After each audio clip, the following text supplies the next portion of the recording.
Salut à toi public.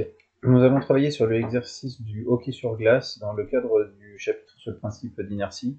Dans cet exercice, on nous dit qu'un palais de hockey se déplace rectiligneusement sur une patinoire avec une vitesse de valeur constante. Donc là, ça veut dire clairement que le vecteur vitesse reste constant, en direction, norme et sens. On donne ci-dessous les deux représentations possibles de ces positions successives, révélées à des intervalles de temps égaux dans un référentiel terrestre. Donc la situation A, on voit que pour des durées égales, la distance parcourue par le palais de hockey reste identique. Donc là, on a un mouvement de translation rectiligne et un mouvement qui est uniforme. Dans le cas numéro B, on voit que la distance parcourue par le palais de hockey pour une même durée va diminuer. Par contre, la trajectoire est toujours une ligne droite. Donc le vecteur vitesse va rester constant en direction et en sens, mais sa norme va diminuer. On a un mouvement de translation rectiligne décéléré.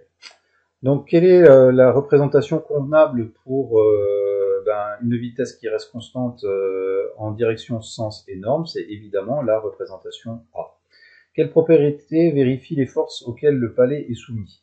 S'il est en translation rectiligne uniforme, d'après le principe d'inertie, ça veut dire qu'il est soumis à des forces qui se compensent, ou que la somme vectorielle de ces forces est égale à 0. Donc ici, d'après le principe d'inertie, les forces se compensent.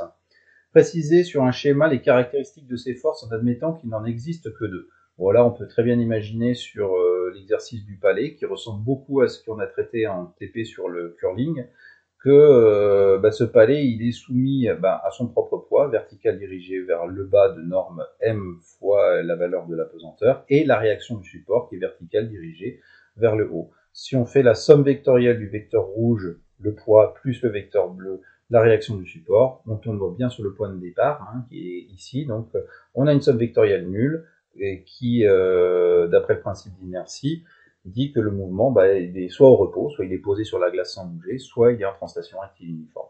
Voilà, j'espère que cette correction d'exercice t'aura aidé, et puis je te dis à très bientôt sur la chaîne.